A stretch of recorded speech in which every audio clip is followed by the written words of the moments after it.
I Foodini is back after quite a long hiatus.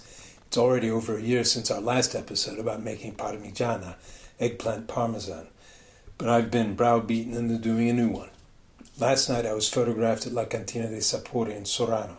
Sean, here pictured in Manhattan when I Foodini was on world tour, is working and can't join us in this initial segment. He's also become rather the biking fanatic, so he is one bad food dude. In the last year I had my book published, and I'm now working on the sequel, Feast from Paradiso. We're going to begin by making sourdough bread. One of the reasons I make my own is because Pepe Toppi, sadly, has closed up his panificio in town. But in reality, I don't much like Tuscan bread anyway. It is made with bleached white flour and no salt. Why salt is not added is because some think in the past that salt was highly taxed, and so poor bakers did without. Or there may also have been a time when warring states prevented salt shipments, so the salt simply wasn't available. But in any event, bread is the essential staple to Tuscan cuisine to the extent that whatever else was eaten at a meal was called companatico, that which goes with bread. In this case, the companatico is going to be some freshly pressed olive oil. So what we will do is pick olives with Katrin and Martin, who have 150 olive trees just outside of Sorano, accompanied by the lovely music they make. I'm breaking with tradition, which was to only use my iPad, and I've borrowed a GoPro. But I only found out afterwards that the audio quality is poor, so I'm just going to overdub what was previously recorded. So, as I say, we're going to begin by making bread. And there's an interesting story about this, and you might also recall that in one of the past videos, Vincenzo Rizzuto, we did an episode on him making some lovely Sicilian sweets and desserts. One thing is that he gave me a wonderful gift one time. That was that he brought with him from Sicily some starter for bread. And so this was used for making sourdough bread. This was started. It has been in his family for 200 years or so, he says, and has been kept alive for all of that time. And so that was an absolutely wonderful gift. And I unfortunately, on one occasion, forgot to take a piece of the starter and put it aside. And so I lost the starter. And so I was very perturbed about that. But I then learned how to make starter. And I also discovered that, in fact, the starter is derived from fermenting flour and water. So it begins fermenting with local yeasts. So, in fact, even though Vincenzo had brought the starter from Sicily, within 2 or 3 times of making bread, the wild yeasts would have been substituted. So it would have been a starter from Sorano by the time I lost it. Anyway, I reconstituted some starter, and it is laborious and takes time. And so, this is my sourdough starter, a lovely yeasty smell. I've tried making bread with various types of flour, but I've determined a mix I most like, and that is a third rye flour, which I can't get around here. So who brings me the rye flour? Katrin and Martin. Whenever they come, they bring me rye flour from Germany. And then I use farro, or spelt, which is an ancient grain used by the Romans, and is becoming increasingly popular. And the third flour that I use is verna, which is made from an old Tuscan grain. We'll begin with the verna flour. And this is made by a friend. It is their production of the wheat.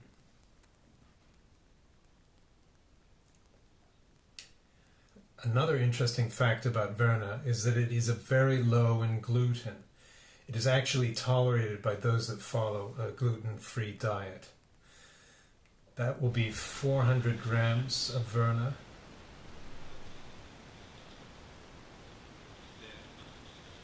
This is the farro, which is now very popular in the United States and the UK.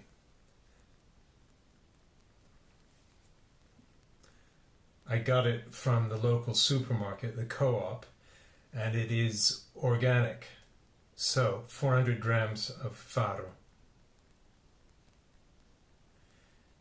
And the rye. Now 15 grams of salt. And some assorted seeds, pumpkin, sunflower, and flax. So I'll just mix that up. Now I'll add the starter, which has to be replenished every 10 days if I do not make bread. The starter gets well mixed in.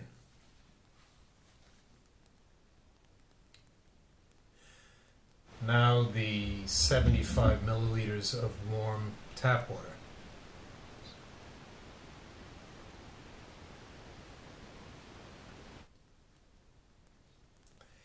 It's starting to get cold in late October, and ideally the temperature should be above 17 degrees Celsius, which it is right now, about 62 degrees Fahrenheit.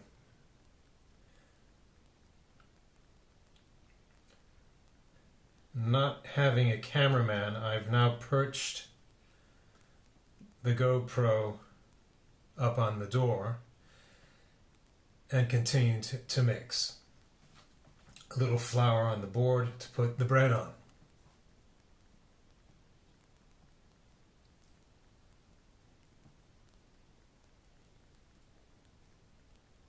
It's just about the right consistency. Slightly sticky, and the flour will prevent it from sticking to the board.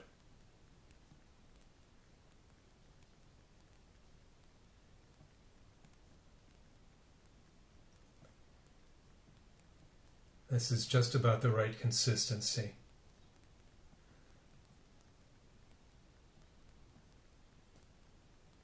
And I knead away at it. Now a little flour in the bowl to again stop the dough from sticking. There it is. Just right, lovely. Ready to rise. And there it will sit for maybe 4 to 5 hours while it rises. I've now put the GoPro on my cycling helmet, so here's another view. The bread has expanded in the 4 to 5 hours considerably. I've removed it from the bowl and I proceed to flatten it out. I'm now taking 3 bits of the dough that's risen, and I put it in the glass bottle, which will serve as the starter for the next time I make bread. I've divided the dough into 2 pieces, now rolling them up and flattening them out a bit to form 2 loaves of bread. I just put a little of the flour on top of the tea towel, again to stop sticking. One of the breads goes in there and covered up, and the other one is prepared in the same way. These are now left to sit for about another 3-4 hours. They've now expanded more after having been rolled up and are ready to be put in the oven. Now I just put on, inscribe with my knife, an M for Martin and Katrin's last name Melcher, so 2 M breads that go in the oven.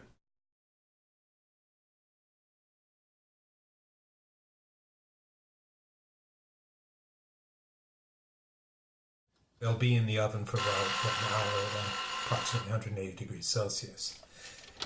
Once they're cooked, out they come, the 2 loaves, one destined to be eaten for lunch in the olive grove with bratwurst that Martin and Katrin brought with them from Freiburg, washed down with good German beer, and the other for tasting the new olive oil up at Antonella's wine bar. I've put the GoPro back on my bike helmet, walking through the house. On my way out the front door, gonna put the bag with the loaves in it on my back and head out the door to my bike. Looking down the Via dei Merli, just outside my front door. And now at the beginning of the Via del Ghetto, where we tasted wine in Antonio's Cantina and ate also the sfratti that Mario made. And but I'm getting up on my bike, driving through the archway and onto the Via Roma. Nice little doggy. And what I'm going to do is I'm cycling and taking a hard left here, which will lead me up into the Piazza della Chiesa. And then we're just going to take the right here, which will lead us up under the Orsini Fortress. And there is my trusty steed, the Citroen BX that we've taken on many food adventures to other locales, but today it's by bike.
After 3 days of hard work, the final count is 2,000 kilos of olives, which will result in about 300 liters of oil. Here we see the process of pressing the oil.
It looks good.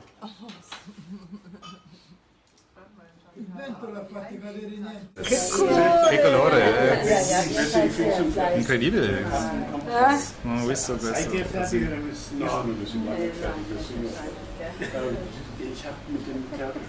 Ciao.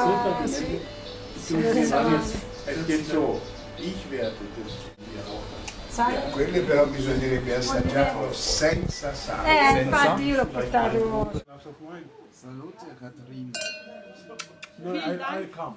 You have been doing olives all day. Tabea. You don't move. You are young.